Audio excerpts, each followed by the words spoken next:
All right, let's talk Los Angeles Rams. Training camp is right around the corner. In fact, by the time you're watching this video, the Rams may have already started camp, but we like to take this time to really look at these young Rams players, these new Rams additions, and just say, okay, who is poised to break out? What was a great find? And we look at this Los Angeles Rams team, and they do it at a high level when it comes to scouting, evaluating. And folks, based on some data, based on some reporting, they've done it again, and maybe their most effective steal to date. This is pretty incredible stuff. Great job by the Rams front office. We'll get to all of that in just 1 second. But first, I'm Nick. That is Andrew. And this is Saturday Morning Inspection.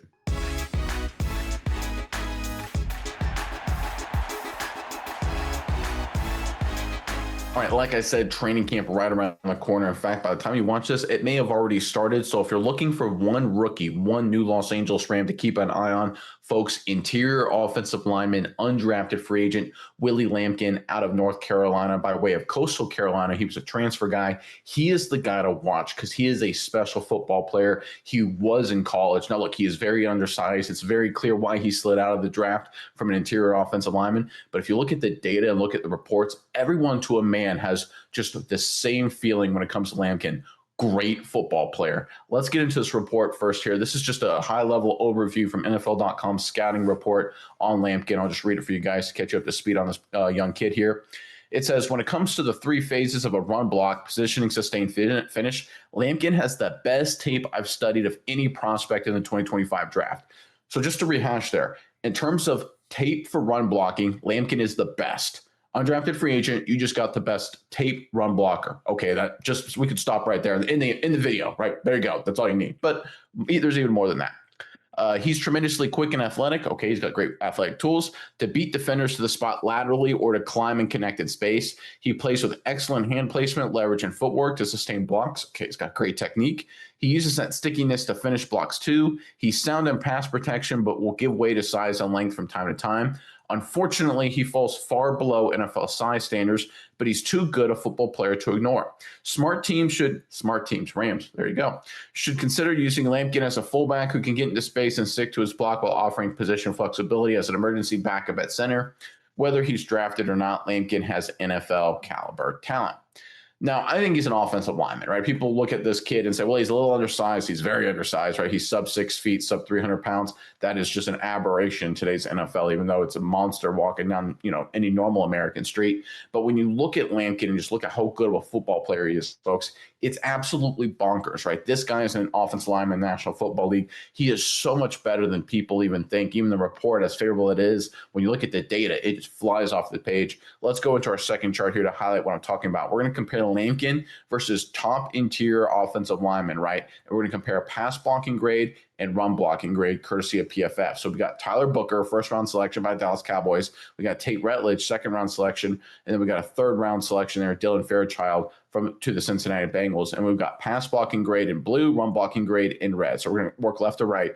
And you can see Willie Lampkin all the way there on the right. He is far better in run blocking grade than all of them. It's not even close. Just like the report said, in pass blocking grade, he is just as good, if not better, than all of them. So we're talking about an undrafted free agent who is better at run blocking than a first and second and third round pick, and just as good as pass blocking, in some cases even better than that same first, second, and third round pick.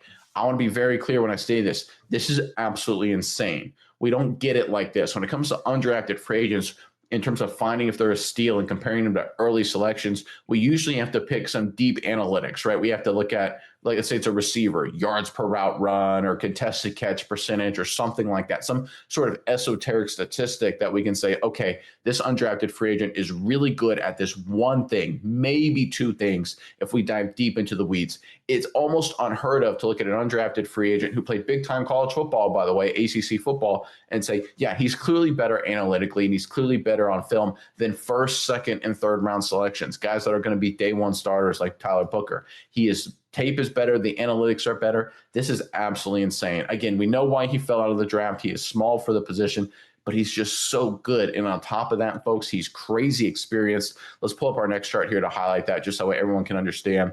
We're talking about the same comparison there, Lampkin versus the other three guys. How about career snap counts? How experienced are you? We talk about Lampkin being a transfer guy. Look at these snaps here on the screen. Lampkin finished his collegiate career with over 4,000 snaps. That's absolutely insane. If you look at the other three guys, the two Rutledge and Booker, who got a lot of playing time, just about 2,000 snaps. Fairchild about 1,500. And those guys coming out of the draft, a lot of people are like, hey, listen, they've got a good amount of playing time. They played a good amount of football. People looked at the 2,000 snap count number we've covered on this channel as sort of a clear line of demarcation, right? If you're at 2,000 or above, okay, that's enough experience. If you're below 2,000, a little bit of a concern. Willie Lampkin is double that number, right? And again, just to point this out, the other three interior offensive lineman prospects mentioned, these are the best of the best. These were the top guys, great prospects. They're not perfect prospects, but they're really highly valued, have a lot of great traits, no real glaring weaknesses when you look at just how they're coming out of the draft. But Lampkin analytically is better than all of them. As the scouting report mentioned at the beginning,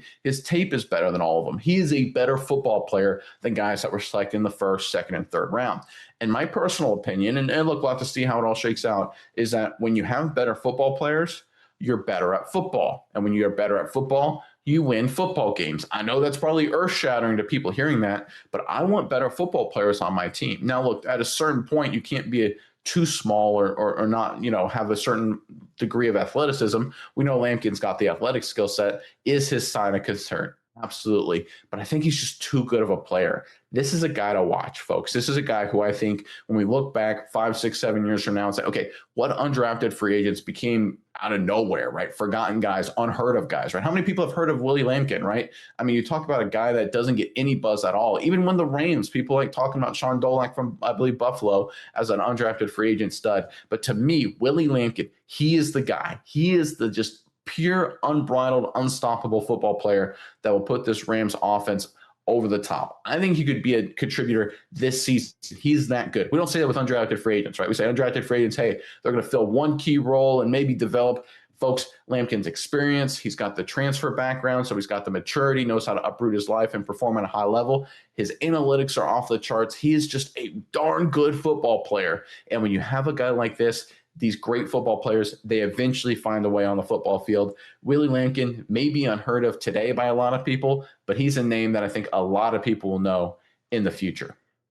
All right, Miles, I'm curious what your thoughts are on all of this. But first, Rams fans, the Ramley, if you will, in the comment section below. When we're talking offensive lineman, we're talking Willie Lampkin, of course. So let me ask you this question. Who, in your opinion, is the most underrated Rams offensive lineman in team history, right? We all know the big names. We all know a lot of these stars. Of course, Orlando Pace famously comes to mind, but there's a lot of under the radar guys, the guys who worked hard with good players, but didn't get the credit.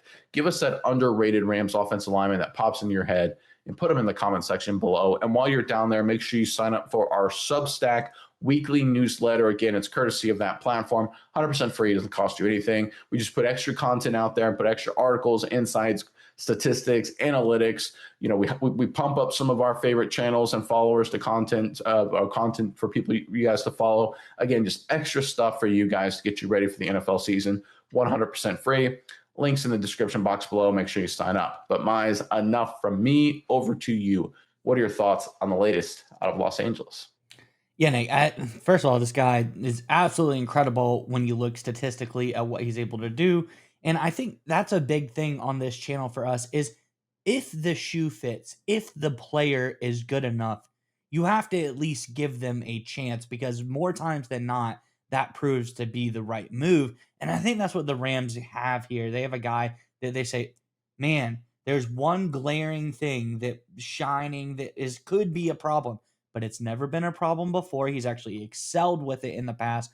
So let's look past that and go ahead and get ourselves a steal here in Lampkin. Size aside, everything's off the chart. Size, if this guy was like 6'7", like 380, like this guy would be a first round pick. Like this guy's stats are absolutely incredible here. So that is what it baffles me is that teams let guys like this go just because of one glaring weakness. If you look around the NFL, there's been small NFL linemen that have done well before. You look recently, still in the NFL, Aaron Brewer. He's not necessarily a super big guy. He's 6'1", 290. So again, right at that line, not too unsimilar from a guy like Lampkin. You looked at Jason Kelsey. He was like 280 when he got in the NFL.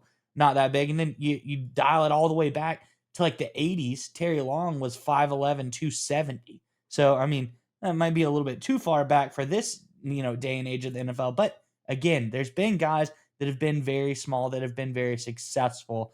in their own right. So I think Lampkin is worth a shot as far as his size is not outweighing to me his productivity and his grades, how he measures out as far as an offensive lineman. He looks absolutely incredible. So I think the Rams, they're on the right track here. They got a really good one in Willie Lampkin. He looks strong. And that's the thing here. When you look at his grades, he didn't just have a really good 2024. He's been pretty good every single season, all 5 years that he was in college football. High 70s grades, getting out a high 80s grade in 2024. This guy's been really good. It's not like 1 year he found the magic sauce to be a good player. No, he was able to do it consistently and repeatedly throughout his college career, whether it was at Coastal Carolina, whether it was at North Carolina. This guy did a lot of great stuff, and I like that he's as good of a pass blocker as he is a run blocker. He's just a complete player when it comes to all those things. So Willie Lampkin here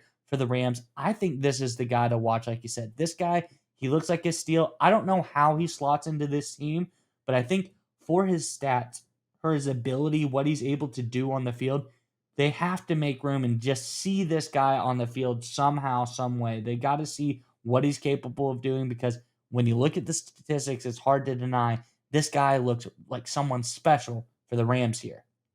Well, and it's not just, you mentioned the fact that if he was 6'7", 380, be a first round pick. Here's where it gets weird, right? If he was 6'1", he would have been a first round pick, right? So we're talking, right? I don't know, that much. If he's that much taller, maybe that much, whatever you want to gauge out, 2, 3 inches there, he would have been a first round pick. How much does that really matter? I would argue probably not a whole heck of a lot, right? Obviously, you need to have a certain amount of size and weight and mass to be an effective offensive lineman, but he proved he could use his mass, his physical attributes to be first team All-American last season at North Carolina. So you look at the analytics, you look at all the scouting reports, the tape, you look at what the media is saying about him. Everyone was like, great football player, phenomenal football player. And here's the final point to end on here. It cost the Rams essentially nothing. Undrafted free agent. Everyone looks at this kid, and even the draft reports will say, yeah, he's probably going to go undrafted. No one's going to draft him. But when they actually do their grades and look at the analytics, he falls into like a 4th, 5th round, even higher kind of grade, right? PFF has him incredibly high. Other scouting analysts have the same kind of report, say, yeah, when you look at the tape and look at him as a prospect, he's a 3rd, 4th round prospect. But because of the concerns physically with his dimensions, he fell out of the draft entirely. We'll have to see if that's enough to constrain him to be an NFL player. I don't think he will. I think he's going to be a great football player. I think this is one of the better finds. When I stumbled across him over the course of this offseason, as we're getting ready for training camp, and we're kind of previewing every single team as we get ready for the practices, and then of course preseason, Lampkin is a guy that immediately stood out. Like, to a man, to a statistic, to a coach, to a scouting report, to the media, there's nothing bad about him. Everyone's like, great football player. Every single person is great football player. Travis Hunter, the great corner / wide receiver, Heisman Trophy winner, has more detractors than Willie Lampkin. There is no one that looks at Willie Lampkin and they say, yeah, he's a beast. He's phenomenal. And he went undrafted. I think the Rams have something special here. I really do. I think when it's all said and done, Lampkin will be looked at as one of the great additions by any team. And look, we covered the Rams last week with Sean Dolak and his great analytics and his great, overall prospects going forward. He's going to be a good football player as well. But Lampkin, to be totally honest, is on another level. That's how good this young offensive lineman is. And if his weight and height isn't a hurdle to success, and I don't think it will be, the Rams have a very quality player, high quality player that I think has a chance to be a legitimate playmaker and star for them up front.